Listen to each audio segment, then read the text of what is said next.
না দেয়া পর্যন্ত ঢাকা বিশ্ববিদ্যালয়ে সব ধরনের রাজনীতি বন্ধ, সিন্ডিকেট সভায় সিদ্ধান্ত। দেশের সব স্থানে সেনাবাহিনীকে ম্যাজিস্ট্রেসি ক্ষমতা দেয়া ঠিক নয় বললেন মির্জা ফখরুল। অন্তর্বর্তী সরকারের কাছে সুষ্ঠু নির্বাচনের প্রত্যাশা। এবং সুনামগঞ্জ থেকে সাবেক পরিকল্পনা মন্ত্রী এম.এ. মান্নানকে গ্রেফতার করেছে পুলিশ।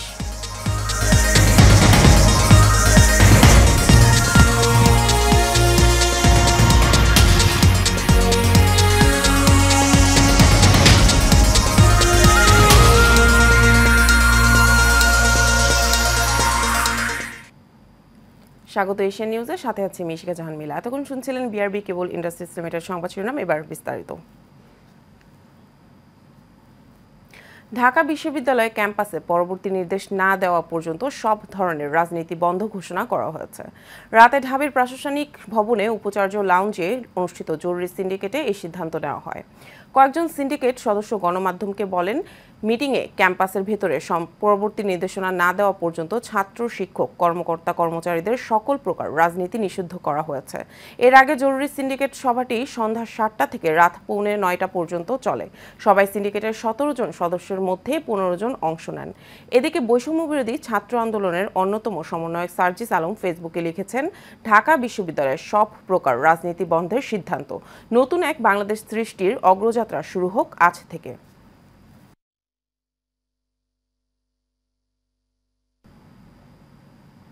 ঢাকা ও জাহাঙ্গীরনগর বিশ্ববিদ্যালয়ে যা ঘটেছে তা দুঃখজনক। আইন নিজের হাতে তুলে না নিয়ে অপরাধীকে পুলিশের দেয়ার আহ্বান জানিয়েছে স্বরাষ্ট্র উপদেষ্টা লেফটেন্যান্ট জেনারেল অবসরপ্রাপ্ত মোহাম্মদ জাহাঙ্গীর আলম চৌধুরী। বৃহস্পতিবার সকালে ডিএমপিতে এক মতবিনিময় সভা শেষে এই আহ্বান জানান তিনি। মব জাস্টিস প্রসঙ্গে স্বরাষ্ট্র উপদেষ্টা বলেন, কেউ যেন আইন নিজের হাতে তুলে না নেয়, অপরাধী হলেও ওই ব্যক্তিকে তুলে দিতে হবে আইনের হাতে। এদিকে পুলিশ বিভাগের অনেক ক্ষয়ক্ষতি হয়েছে উল্লেখ করে বাহিনীটির সদস্যদের জনবান্ধব হয়ে ওঠার পরামর্শ দেন স্বরাষ্ট্র উপদেষ্টা। বলেন, পুলিশের মনোবল বৃদ্ধি ও ট্রাফিক কন্ট্রোল ইস্যুতে আলোচনা হয়েছে।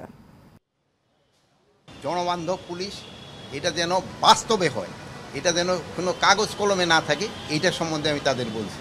ট্রাফিকটা আমাদের কিভাবে উন্নত করা যায় এটার ক্ষেত্রে বলা হয়েছে। চাঁদাবাজি কিভাবে বন্ধ করা যায় এটার সম্বন্ধে বলা হয়েছে। যেহেতু চাঁদাবাজিরা যদি বন্ধ হয়, জিনিসপত্রের দাম কিন্তু একটু সহনীয় পর্যায়ে চলে আসবে।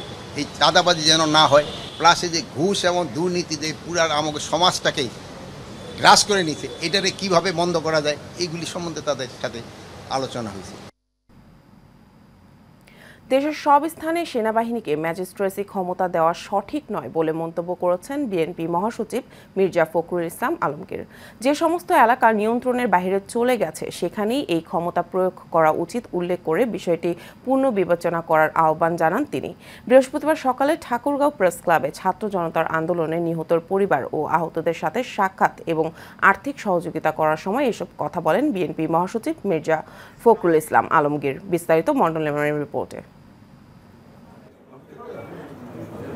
ঠাকুরগাঁও প্রেস ক্লাবে ছাত্র জনতা আন্দোলনের নিহত পরিবার ও আহতদের সাথে সাক্ষাৎ এবং আর্থিক সহযোগিতা করতে এই অনুষ্ঠানের আয়োজন করে স্থানীয় বিএনপি। এতে অংশ নিয়ে বিএনপির মহাসচিব মির্জা ফখরুল ইসলাম আলমগীর বলেন, স্বৈরাচার হাসিনা সরকারের জঞ্জাল পরিষ্কার করে অংশগ্রহণমূলক নির্বাচন ব্যবস্থা করতে হবে। ম্যাজিস্ট্রেসি পাওয়ার আমি মনে করি যে সেই সমস্ত এলাকাতে যাওয়া দরকার যে সমস্ত এলাকাতে নিয়ন্ত্রণের বাইরে চলে গেছে। আমরা সবাই অত্যন্ত আশাবাদী হয়ে উঠেছি যে নতুন অন্তর্বর্তীকালীন সরকার তারা জঞ্জালকে দূর করে তারা দেশে এমন একটা পরিবেশ সৃষ্টি করবেন যে পরিবেশে সুস্থ উপায়ে সকলের অংশগ্রহণের মধ্য দিয়ে একটা গ্রহণযোগ্য নির্বাচন হবে।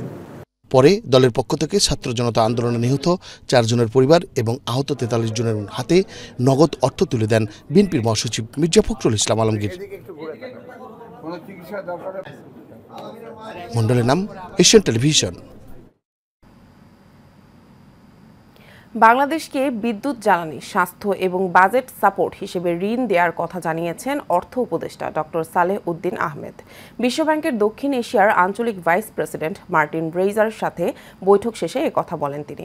এদিকে সচিবালয়ে সাংবাদিকদের সাথে মতবিনিময় বিদ্যুৎ ও জ্বালানি উপদেষ্টা মোহাম্মদ ফাউজুল কবির খান বলেন, গ্যাস উত্তোলনে দেশে আরও 100টি কূপ খননের উদ্যোগ নেওয়া হয়েছে, যাতে সহায়তা দিবে বিশ্বব্যাংক। বিস্তারিত নূর মোহাম্মদ ভুইয়ার রিপোর্ট।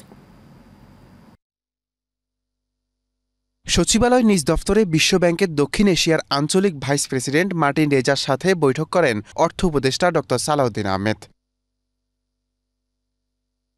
বৈঠক শেষে কথা বলেন গণমাধ্যমের সাথে, জানান অন্তর্বর্তী সরকারের কর্মকাণ্ডে সন্তুষ্ট বিশ্বব্যাংক। আমরা রিফর্ম করছি ব্যাংকিং সেক্টরে, তারপর এক্সপোর্ট প্রমোশন, এগুলো নিয়ে ওখানে ওরা এসে করবে, আমাদের এসে সাহায্য করবে। বিশেষ করে প্রাইভেট সেক্টরে যে ইনভেস্টমেন্ট বাড়ানো, ওদের ব্যবসা বাণিজ্যের সুবিধা এবং ওদের নানা রকম যদি প্রবলেম থাকে সেইগুলির ব্যাপারে আমরা আলাপ হয়েছি এবং ওরা অ্যাওয়্যার। আমরা যে সংস্কারগুলি করছি এই ব্যাপারে তারা মোটামুটি কনভিন্স এবং এটা আমরা সহায়তা করব।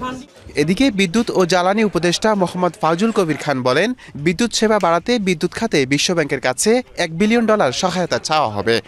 বিদ্যুৎ ও জ্বালানি মন্ত্রণালয় থেকে আমরা বিশ্বব্যাংকের কাছে $1 বিলিয়ন বাজেটারি সাপোর্ট চাইছি, যাতে আমরা গ্যাসের বিল দিতে পারি এবং আমরা বিদেশ থেকে যে বিদ্যুৎ কিনি সেটার বিল দিতে পারি। এটা আমরা $1 বিলিয়ন ইয়ের সাথে চেয়েছি, বিশ্বব্যাংকের কাছে চেয়েছি, আর $1 বিলিয়ন চেয়েছি আমরা ইয়ের কাছে, কি বলে, এশিয়ান ডেভেলপমেন্ট ব্যাংকের কাছে। এছাড়াও গ্যাস উত্তোলনে দেশে আরও 100টি কূপ খননের উদ্যোগ নেওয়া হয়েছে বলেও জানান জ্বালানি উপদেষ্টা। একসঙ্গে করবো আর কি, একসঙ্গে আমরা ওই বিদ্যুতের খনন কাজ, সার্ভে, সেসমিক সার্ভে এবং খনন কাজ চালিয়ে যাব। নূর মোহাম্মদ ভূঁইয়া, এশিয়ান টেলিভিশন, ঢাকা। গত বছরের ন্যায় এবারও চোখ রাঙাচ্ছে এডিস বাহিত মশা ডেঙ্গু। চলতি বছরের 1 মাসের হিসেবে এই কয়েকদিনের মৃত্যুর রেকর্ড ছাড়িয়েছে। হাসপাতালগুলোতেও রয়েছে রোগীদের ভিড়। ফলে ডেঙ্গু প্রতিরোধে সপ্তাহব্যাপী মশক নিধন কার্যক্রম শুরু হয়েছে ঢাকা উত্তর সিটি কর্পোরেশনে। এদিকে অন্যান্য বারের মতো ডেঙ্গুর পুরো মৌসুমে তুলনামূলক মশক নিধন কর্মসূচি কম বলে অভিযোগ রাজধানীবাসীর। কাউসার আহমেদের রিপোর্টে বিস্তারিত। চলতি বছর কোনো 1 মাসে ডেঙ্গুতে সর্বোচ্চ মৃত্যু দেখল দেশ। আক্রান্তের সংখ্যাও বাড়ছে ভয়াবহভাবে। স্বাস্থ্য অধিদপ্তরের দেয়া তথ্য অনুযায়ী রোগীর সংখ্যা বাড়লে মৃত্যুর সংখ্যাও বাড়বে। এই পরিস্থিতিতে টনক নড়েছে ডিএনসিসির। ডেঙ্গু প্রতিরোধে সপ্তাহব্যাপী মশক নিধন কার্যক্রম হাতে নিয়েছে সংস্থাটি। বছরব্যাপী এই কার্যক্রম চলার কথা থাকলেও কেন মৃত্যু এবং আক্রান্ত বাড়লেই মাঠে নামেন তারা, এমন প্রশ্নের মুখোমুখি হন ডিএনসিসির প্রধান নির্বাহী কর্মকর্তা। আপনারা জানেন যে প্রতি বছরই কিন্তু এই ক্রাশ প্রোগ্রামটা হয়ে থাকে, অগাস্ট সেপ্টেম্বরের দিকে। বিগত বছরেও কিন্তু হয়েছে। ইট ইজ যখন একটু পিকে আসে সেই সময় আমরা করে থাকি। জনপ্রতিনিধিরা না থাকায় এই কার্যক্রমের ব্যাঘাত ঘটবে কিনা জানতে চাইলে তিনি বলেন, যেসব এলাকায় কাউন্সিলর নেই সেসব এলাকায় ঢাকা উত্তর সিটি কর্পোরেশনের কর্মকর্তারা মনিটরিং করবে। জনপ্রতিনিধিরা মূলত এই অ্যাক্টিভিটিসগুলো মনিটর করে। যেমন এই মনিটরিংয়ের জন্য আমরা অফিসারদেরকে দিয়ে প্রত্যেক জোনে টিম করে দিয়েছি। ওই টিম এখন মনিটর করছে এই অ্যাক্টিভিটিস। এদিকে অন্যান্য বারের চেয়ে এবার মশক নিধন কার্যক্রম কম বলে জানান রাজধানীবাসী। এটা সর্বত্র করে না, কিছু কিছু জায়গায় করে, কিছু কিছু জায়গায় করে না। মাঝে মাঝে দেখি, মাঝে মাঝে দেখি না। আগে নিয়মিত হতো, হ্যাঁ, ফগিং করতো, নিয়মিত ওষুধ ছিটাইতো, কিন্তু সরকার পতনের পরে তেমন একটা দেখা যাচ্ছে না। না, এখন তো আর আগে যেরকম ছিটাইতো মেডিসিন, এখন তো আর ছিটায় না। সবসময় আগে যেভাবে আসতো ওনারা পর্যবেক্ষণ করতো, ওই রকম যাতে হয়, আমরা যাতে সুবিধাটা পাই, এটাই তো আমাদের চাওয়া। সবার সম্মিলিত চেষ্টা না থাকলে মশক নিধন সম্ভব নয় বলে জানান সংশ্লিষ্টরা। কাউসার আহমেদ, এশিয়ান টেলিভিশন, ঢাকা। আওয়ামী লীগ সরকারের সাবেক পরিকল্পনা মন্ত্রী ও সুনামগঞ্জ 3 আসনের সংসদ সদস্য এম.এ. মান্নানকে গ্রেফতার করেছে পুলিশ। রাত 11টার দিকে সুনামগঞ্জের পুলিশ সুপার আ.ফ.ম. আনোয়ার হোসেনের খান বিষয়টি নিশ্চিত করে বলেন, মামলার পর এম.এ. মান্নানকে সুনির্দিষ্ট অভিযোগের ভিত্তিতে গ্রেফতার করা হয়েছে। ঘটনার বিষয়কে জানতে তাকে আজ আদালতে হাজির করে রিমান্ড চাইবে পুলিশ। জানা যায়, সুনামগঞ্জ শহরের গত 4 আগস্ট ছাত্র জনতার আন্দোলনের সময় শিক্ষার্থীদের ওপর হামলা ও গুলিবর্ষণের ঘটনায় 2 সেপ্টেম্বর সদর মডেল থানায় জেলার দোয়ারবাজার উপজেলার বাসিন্দা হাফিজ আহমদ নামের এক ব্যক্তি দ্রুত বিচার আইনে একটি মামলা দায়ের করেন। ওই মামলায় 2 নম্বর এজাহারভুক্ত আসামি ছিলেন এম.এ. মান্নান।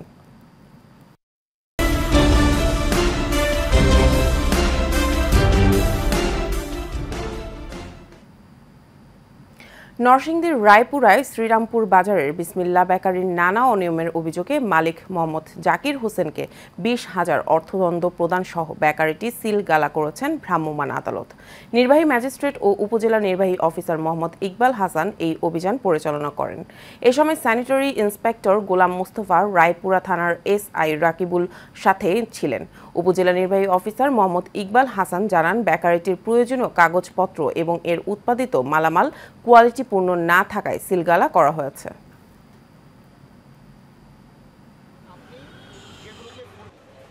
মাল রঙের কারণে সিলগালা থাকবে যতদিন পর্যন্ত তারা।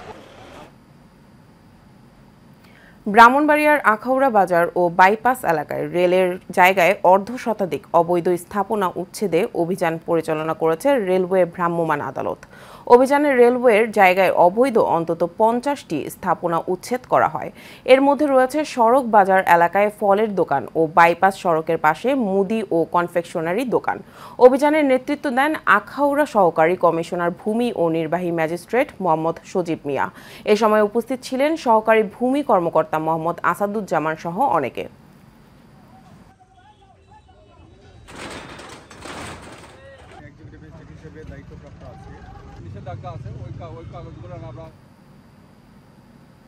পুলিশ সদস্যদের জড়তা কাটিয়ে স্বাভাবিকভাবে কাজ করার আহ্বান জানিয়েছেন খুলনা মেট্রোপলিটন পুলিশের নবনিযুক্ত কমিশনার মোহাম্মদ জুলফিকার আলী হায়দার। সাংবাদিকদের সাথে মতবিনিময়কালে তিনি কথা বলেন। এই সময় উপস্থিত ছিলেন অতিরিক্ত কমিশনার তাসলিমা খাতুন, খুলনা প্রেস ক্লাবের অন্তর্বর্তীকালীন কমিটির আহ্বায়ক এনামুল হক নোয়াব, সদস্য সচিব রফিউল ইসলাম টুটুল, সিনিয়র সাংবাদিক দিদরুল আলম, আনিসুজ্জামান সহ অনেকে।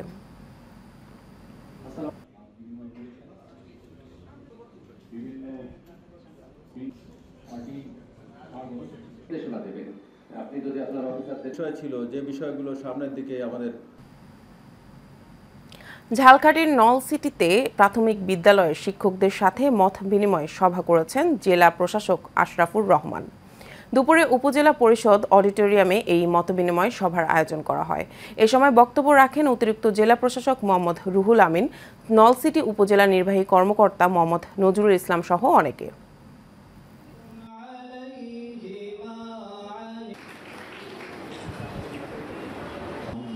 সংস্থাপনার্থে সম্ভাব্য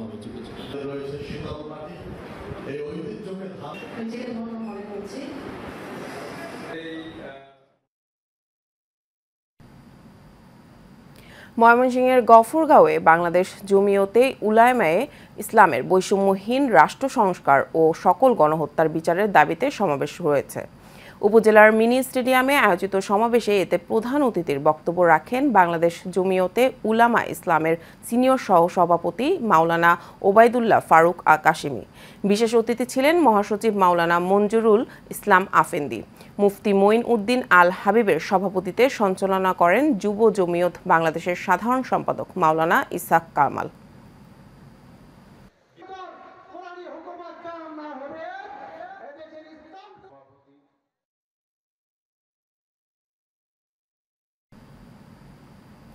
নারায়ণগঞ্জের রূপগঞ্জে সন্ত্রাস, মাদক, লুটপাট ও দখলদারদের বিরুদ্ধে বিএনপির কেন্দ্রীয় কমিটির সদস্য মোস্তাফিজুর রহমান ভূঁইয়া দীপুর নির্দেশনায় ছাত্রদলের প্রতিবাদ মিছিল ও পথসভা হয়েছে। জেলা ছাত্রদলের সাবেক সভাপতি নাহিদের নেতৃত্বে উপজেলার ভুলতা গাউসিয়া এলাকার ঢাকা সিলেট মহাসড়কে এই প্রতিবাদ মিছিল ও পথসভা হয়। এ সময় বক্তব্য রাখেন জেলা ছাত্রদলের সাবেক সভাপতি নাহিদ, রূপগঞ্জ উপজেলা ছাত্রদলের সাবেক সদস্য সচিব মাসুম বিল্লাহ, সাবেক যুগ্ম আহ্বায়ক আশরাফুল আলম ইসলাম হৃদয় সহ আরও অনেকে।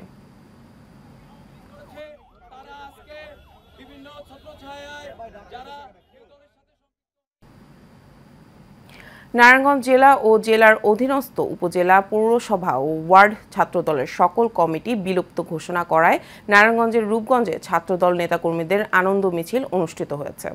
গতকাল রূপগঞ্জ উপজেলার ছাত্রদলের সাবেক আহ্বায়ক সুলতান মাহমুদের নেতৃত্বে উপজেলার গাউসিয়া এলাকায় এই আনন্দ মিছিল অনুষ্ঠিত হয়। এ সময় ছাত্রদল নেতারা তাদের বক্তব্যে বলেন, বিগত সময়ে ত্যাগীদের বাদ দিয়ে অযোগ্যদের দিয়ে কমিটি গঠন করা হয়েছিল, তাই এ কমিটি বিলুপ্ত করায় তৃণমূল কর্মীদের মধ্যে আশার আলো জেগেছে বলে মন্তব্য করেন তারা। বাংলাদেশ রেলওয়ে সেক্টরকে সুন্দর ও সুস্থভাবে পরিচালনা করার লক্ষ্যে এবং সাধারণ মানুষ যাতে নিরাপদে চলাচল করতে পারে সেজন্য কাজ করে যাচ্ছে রেলওয়ে কর্তৃপক্ষ। এ বিষয়ে প্রধান কার্যালয়ে এক মতবিনিময় সভায় রেলওয়ে এর মহাপরিচালক সর্দার শাহাদাত আলী জানান, সাধারণ মানুষ যাতে নিরাপদভাবে ভ্রমণ করতে পারে সেজন্য তারা সর্বদা সতর্ক এবং সচেতন রয়েছেন। এছাড়াও বন্ধ ট্রেনগুলোর পুনরায় চালু করতে কাজ করা হচ্ছে বলে জানান তিনি। সময়টুকুর মধ্যে দেখা যাচ্ছে আরেকটা যাত্রীবাহী স্টেশনে ট্রেন চলে আসতেছে।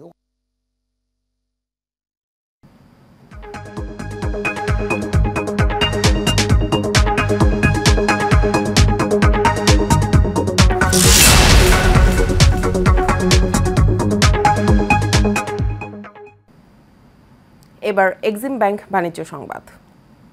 পাবনার ঈশ্বরদীতে দিন দিন বাড়ছে বস্তায় আদা চাষ। পতিত জমিতে বস্তায় আদা চাষ লাভজনক হওয়ায় অনেকেই ঝুঁকছেন চাষাবাদে। এতে নিজেদের চাহিদা পূরণের পাশাপাশি বাজারে বিক্রি করে লাভবান হচ্ছেন চাষিরা। এদিকে আদা চাষে নানা পরামর্শ দিচ্ছে স্থানীয় কৃষি বিভাগ। ঈশ্বরদী থেকে মোহাম্মদ রাসেল আলীর পাঠানো তথ্য ও ছবিতে বিস্তারিত জানাচ্ছেন আরভি ইসলাম হিমু। আদা মশলা জাতীয় ফসলের মধ্যে অন্যতম, যা খাবারের স্বাদ বাড়াতে সাহায্য করে। ভেষজ ঔষধ হিসাবেও রয়েছে এর সুনাম। তাই পরিবারের চাহিদা মেটানোর পাশাপাশি বাড়তি আয়ের আশায় পাবনার ঈশ্বরদীতে জনপ্রিয় হয়ে উঠেছে বস্তায় আদা চাষ। কৃষকরা বলছেন বস্তায় আদা চাষে খরচ কম ও ঝামেলা তেমন না থাকায় লাভ বেশি। ফলে উপজেলায় বাড়ছে আদা আবাদের পরিধি। বাজারে দাম ভালো থাকায় খুশি কৃষকরাও। যে পরিমাণ খরচ হয়েছে স্যার, তো সে তার সাথে মানে দ্বিগুণ আমি এটা লাভবান হইতে পারবো। আমরা ছেলে আর আমি মিলে তাকে সকাল সন্ধ্যায় সহযোগিতা করি। আদার গাছ যেমন পরিষ্কার করা, সার টার দেওয়া, এগুলা করে থাকি। এদিকে আদা চাষে কৃষকদের নানা পরামর্শ দিচ্ছে স্থানীয় কৃষি বিভাগ। আমাদের পরামর্শক্রমে আবাদ করতেছে। আমি আশা করি যে আগামীতে আদা ব্যাপকভাবে আবাদ হবে এবং যে আদা চাষ হয়েছে এতে দেশ এবং কৃষির উন্নত হবে। এইভাবে প্রতিটা বাড়িতে যদি আমরা বস্তায় আদা চাষে কৃষকদেরকে উদ্বুদ্ধ করতে পারি, তো আমাদের দেশের যে আদা বাইরে থেকে যে পরিমাণ আদা আমদানি করতে হয় সেই আমদানি খরচটাও কমবে, প্লাস হচ্ছে আমার কৃষক নিজস্ব উৎপাদিত আদা দিয়ে তার পারিবারিক চাহিদা মেটাতে সক্ষম হবে বলে মনে করি। চলতি মৌসুমে ঈশ্বরদী উপজেলায় 20,000 বস্তায় আদা চাষ হয়েছে। আরভি ইসলাম হিমু, এশিয়ান টেলিভিশন। শেষ করবো এশিয়ান নিউজ। তার আগে বিআরবি কেবল ইন্ডাস্ট্রিজ লিমিটেড সংবাদ শিরোনামগুলো জানাবো আরও একবার।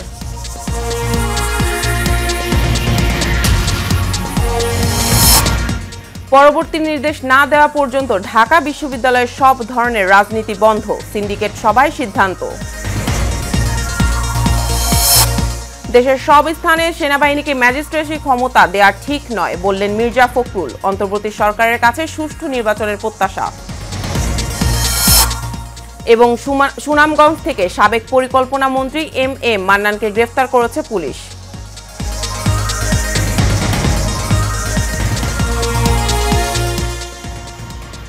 এশিয়ান নিউজ এ পর্যন্ত। পরবর্তী সংবাদ দেখার আমন্ত্রণ হলো সবাইকে। ধন্যবাদ।